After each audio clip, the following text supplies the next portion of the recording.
"Oh no," cried Barney, "you mustn't, not that one, Stig." But there was no stopping Stig. At the first blow the blade bit deep into the tree. White chips flew as he swung again and again. Barney hopped around him excitedly. "Stig," he called, "do you think you ought to?" "Oh, Stig, isn't it too big? Stig! Stig, I didn't know you were such a chopper." "Well done, Stig." "Stig, Stig, Stig, let me have a go." There was soon a great wedge cut into the side of the tree, but it was still only halfway through.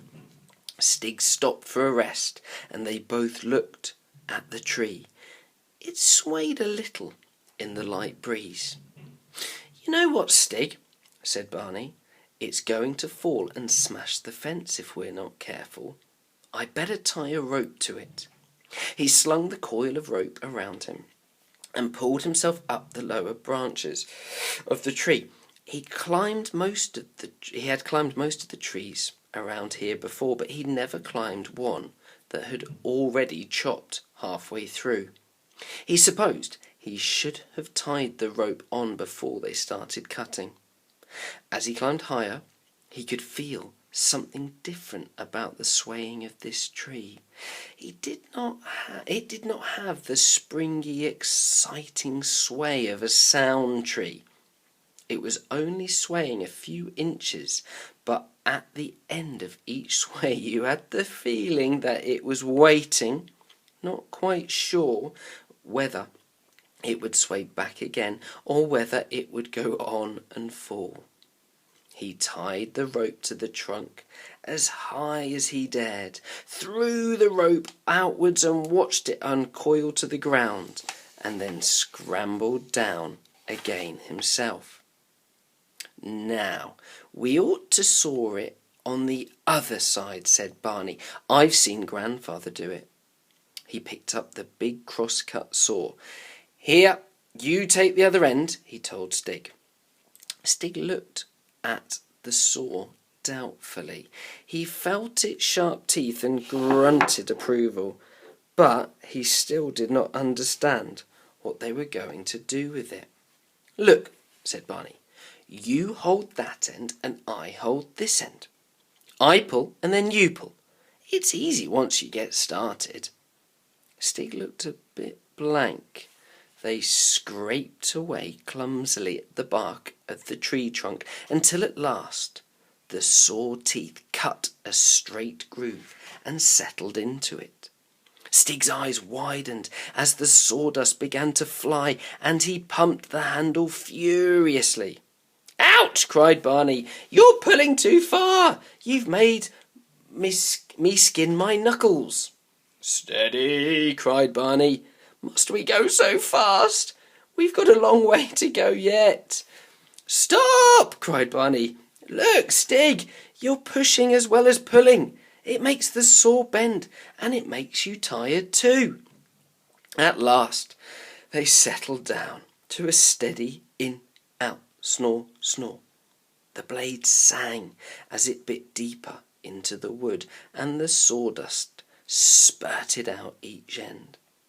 Then the whole thing seemed to get sticky, and at last, however hard they struggled, they could not move it either way. "Bother!" said Barney. "Now what?" They stood back and looked at the tree. The weight of the branches on one side was making the trunk lean that way and closing up the crack the saw had made. "We'll have to pull it," said Barney. Stig and he took the end of the rope and heaved. The crest of the tree came slowly back towards them, hung still and swayed again, then heaved again. This time the tree seemed to come a little further, hung longer, but still it swung back. With their third pull, as it rocked towards them, there came a cracking sound from the trunk. "It's coming!" cried Barney excitedly. The tree swayed away from them again, but they heaved again, and this time there was a more splintering crack. "Once more!" shouted Barney. They tugged. The tree rocked slowly, hung at the end of its swing, and then, instead of rocking back again, lurched further towards them. From the trunk came a splitting, rending, screeching sound, and Stig and Barney turned and ran. Barney heard an appalling rush and crash and splintering of branches behind him as the crest hit the ground, and the topmost twigs thrashed the back of his legs as he ran. They turned round to look. Barney's heart was bouncing with excitement. "Phew! We've done it!" he gasped, gaping at the ruin they had made and the great empty hole they had left in the skyline. What a lot of firewood. That afternoon, Barney brought a hatchet, iron wedges, and the big sledgehammer down to the copse. Stig and he trimmed off the smaller branches, cut up the boughs into long logs, and managed, after long and patient sawing, to cut the main trunk into 3. Then they set to work to split it up. This seemed to be a thing that Stig understood. They started a split with the axe, put in an iron wedge, drove it in with a hammer to make the split grow. Then drove in other wedges until at last there was a satisfying split, and the fibres of the timber parted from end to end. The sky was now getting grey and dark, and an icy wind had begun to blow. But they did not notice it. It warms you twice cutting wood, and they trundled the logs to the edge of the pit and sent them crashing to the bottom. Not too near the den, Barney looked up at the pale sunset and saw a kind of dust floating down from the sky. Sawdust? No. As it settled on the ground, it was white. It was fine snow. "Come on, Stig, let's get the fire going," said Barney, and they went round to the entrance of the pit and along the bottom of the shelter, humped what they thought were enough logs and kindling inside, and then sat down, very tired, on the floor of the dark den. "Now for a nice fire," thought Barney. Stig stirred himself. He picked up the gear lever of a motor car that was lying around the den and poked carefully at the ashes of what had been the fire. But they were well and truly dead. Stig sighed. Then he reached for his bow, which was propped against the wall. It was a fine steel bow, made out of a springy television aerial and strung with picture wire. He took the leg of a hardwood chair, which was sharpened to a point at one end.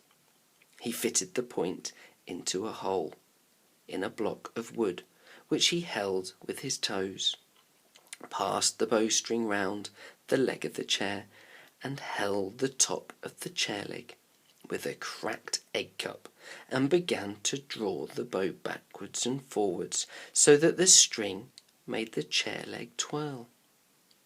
Barney watched fascinated as Stig worked away, but though Stig seemed warm enough at the job, Barney was getting cold.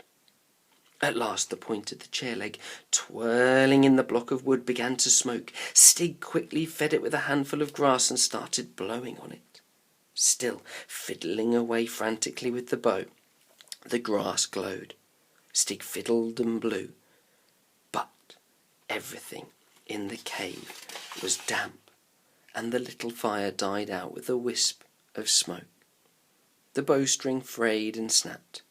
Stig, exhausted, said something in his strange language, threw the chair leg across the cave, and sat there, biting his nails.